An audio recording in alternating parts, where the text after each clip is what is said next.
Selamat datang di channel Chess27. Hari ini kita akan membahas permainan akhir atau ending benteng. Syarat utama untuk memenangkan babak akhir, Anda harus menguasai ending benteng. Tetapi sebelum kita memulai pembahasan, saya persilahkan teman-teman untuk subscribe dan like channel ini supaya Anda mendapatkan video yang lebih lengkap. Prinsip yang pertama, membatasi ruang gerak raja lawan. Kita tinjau diagram catur ini. Mungkin Anda pernah mendapatkan struktur bangunan catur seperti ini. Langkah yang harus Anda lakukan, benteng F1. Membatasi raja lawan. Membuat raja hitam tidak bisa menyeberang untuk turut membantu benteng menghadang bidak bebas putih, sehingga raja putih bebas melakukan penetrasi membantu bidak bebasnya. Sekarang hitam melangkah raja G5, putih raja C4, benteng C8 skak, raja B5, bermaksud mendekati benteng hitam,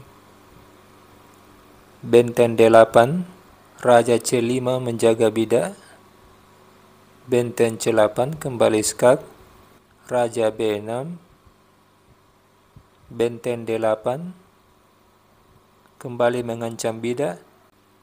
Di sini putih melangkah benteng D1 mengawal bidak. Raja bersiap ke C7 untuk mengusir benteng dari lajur D.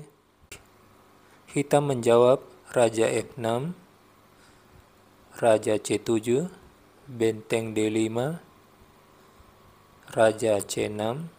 Putih mendapatkan tempo untuk mengusir benteng. Benteng A5 terpaksa melepaskan penguasaan jalur D. Di sini putih kembali melakukan pembatasan raja. Benteng E1, hitam melangkah benteng A6 skak, raja B5, benteng D6, raja C5, benteng D8. Sekarang putih mendapatkan kesempatan untuk mendorong pion. Benteng C8 skak, raja D6. Kita lihat ruang gerak raja hitam dibatasi oleh benteng. Raja putih bisa dengan mudah menduduki petak D6, C7, D7 untuk membantu pion promosinya. Posisi ini akan kita bahas pada prinsip keempat, yaitu posisi Lucena. Sekarang kita beralih ke prinsip kedua. Dalam posisi simetris, di mana satu pihak memiliki keunggulan satu bidak bebas, maka tempat yang terbaik bagi benteng adalah di belakang bidak bebasnya. Pada posisi ini, tempat yang terbaik bagi benteng adalah A4, bukan D5. Hitam terpaksa benteng A6 menahan bidak bebas putih. F4 langkah putih, H5, raja F3 membawa ke sentrum, raja F6, raja E4, raja hitam ke E6, putih benteng A3, raja hitam ke D6, bidak putih ke F5, raja hitam C5, benteng A2, putih membuat langkah tempo, raja D6. Di sini kita lihat bagaimana repotnya raja hitam mengurus bidak bebas putih, sekaligus mengontrol bidaknya sendiri dari ancaman raja putih. Sementara benteng hitam jadi pasif, terpaku menjaga bidak. Putih melangkah raja F4, hitam raja D5, benteng A4, raja C6, raja putih G5, hitam memukul bidak, raja memukul bidak, raja B7, benteng B4 skak, raja A8, benteng B5. Kedua bidak hitam F7 dan H5 menjadi bidak lemah. Putih sekarang mengandalkan kedua bidaknya G3 dan H4 untuk menjadi bidak promosi. Hitam tinggal menunggu waktu untuk merobohkan rajanya. Sekarang kita beralih ke prinsip ketiga. Posisi pelidor adalah posisi di mana pihak yang kalah satu bidak mampu membuat partai menjadi remis. Posisi ini bisa dikatakan pertahanan di baris ketiga dari sudut pandang putih atau baris keenam dari sudut pandang hitam. Posisi pelidor terjadi apabila raja dalam posisi berhadapan dengan bidak lawan atau berada satu petak di sebelah kanan atau sebelah kiri bidak. Kuncinya adalah benteng membatasi raja di baris ketiga. Di sini putih melangkah benteng B3, hitam menjawab benteng G2, putih benteng A3 tetap menjaga baris ketiga, hitam bisa skak raja naik, skak lagi, raja tetap turun, benteng A2, benteng B3. Nanti setelah bidak hitam didorong ke E3, baru benteng putih naik ke baris ke-8 untuk mempersiapkan skak. Hitam raja F3, putih skak, raja hitam lari, putih tetap skak. Jadi di sini skak terus-menerus ya.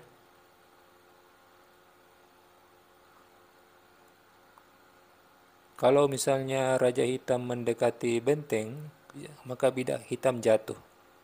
Remis adalah hasil dari partai ini. Selanjutnya kita beralih ke prinsip yang keempat.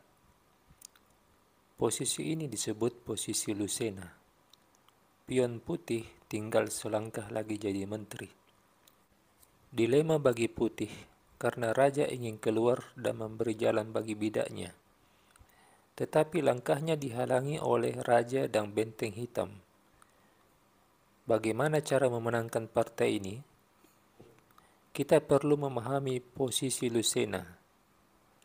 Fungsi benteng putih adalah menjadi penutup bagi rajanya dari serangan benteng hitam.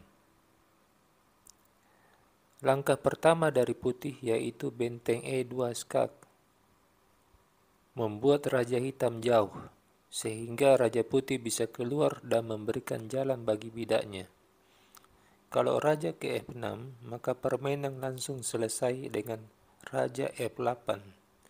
Bidak putih mendapatkan jalan ke petak promosi dan raja putih terlindung dari skak benteng. Di sini hitam melangkah raja D7. Putih melangkah benteng E4. Inilah langkah kunci. Putih mempersiapkan benteng untuk jadi penutup bagi rajanya di baris keempat dari ancaman skak benteng hitam. Raja putih bisa keluar melalui petak F7 atau petak H7. Sekarang jika benteng hitam ke F1, maka raja keluar ke petak H7. Skak kembali, raja G6, benteng G1, raja ke F6, benteng skak di F1, raja G5, benteng G1 skak, putih menutup benteng G4. Inilah langkah menang dari putih. Bidaknya sekarang bisa promosi menteri karena posisi raja hitam yang jauh. Kita lanjut ke bagian yang terakhir, yaitu aktivitas raja dan benteng. Dari diagram ini, kita dapat menganalisa perbedaan antara raja yang aktif dan raja yang tidak aktif. Raja hitam dibatasi ruang geraknya di baris ke-8. Benteng putih menempati posisi yang sangat strategis di baris ke-7.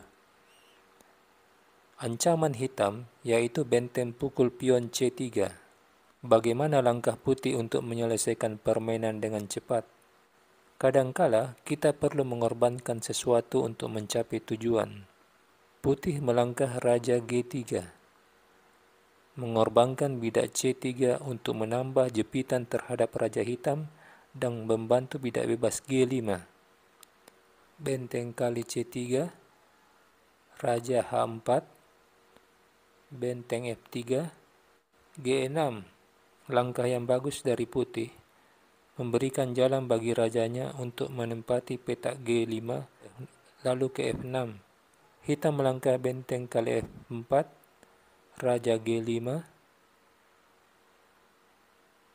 benteng E4. Benteng hitam berniat membantu rajanya dari jepitan raja dan benteng putih. Tetapi putih menambah tekanan dengan Raja F6, mengancam mat dengan benteng di petak H8, Raja G7, skak, Raja H8, benteng kali C7, benteng E8.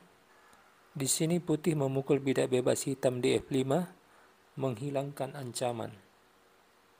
Hitam benteng E4, Raja F6 kembali mengancam mat, benteng F4 skak, putih Raja E5 mengancam bidak, benteng G4 juga mengancam bidak, tetapi putih mendorong bidak G7 sambil skak. Kalau bidak dipukul benteng, maka benteng kali benteng, raja kali benteng, raja kali bidak. Putih memiliki bidak bebas ya. Kita kembali ke posisi. Di sini Raja Hitam melangkah Raja G8, benteng kali A7, benteng G1, Raja kali D5, benteng C1, Raja D6. Putih memiliki 2 bidak bebas dan dijamin menang. Demikian pembahasan kita kali ini, semoga bermanfaat. Jangan lupa subscribe dan like.